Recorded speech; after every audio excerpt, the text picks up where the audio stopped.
सध्या अनेक ठिकाणी पावसाने थैमान घातलं आहे। कधी अतिवृष्टी झाल्यामुळे काही ठिकाणी मोठ्या प्रमाणात पाणी साचतं। रस्त्यात खड्डे असल्यामुळे किंवा ओबडधोबड रस्ते असल्यामुळे पाणी साचण्याचं प्रमाण वाढतं आणि नागरिकांची गैरसोय होते।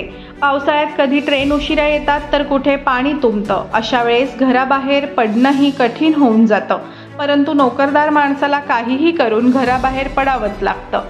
मग पाण्यानं तुडुंब भरलेल्या रस्त्यांवरून जाण्यासाठी काही लोक अनेक जुगाड करतात आणि अशा प्रकारचे अनेक व्हिडिओ सोशल मीडियावर वेळोवेळी व्हायरल होत असतात। आता असाच एक व्हिडिओ समाज माध्यमांवर उत्सुकतेने पाहिला जात आहे।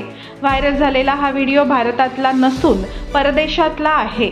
या व्हिडिओत रस्ता पाण्यानं तुडुंब भरल्याचं आपल्याला पाहायला मिळत आहे। या भरलेल्या पाण्यात आपले पाय भिजू नयेत आणि शूज खराब होऊ नयेत यासाठी एका व्यक्तीने एक जुगाड म्हणजेच मजेशीर उपाय शोधून काढलेला आपल्याला दिसत आहे।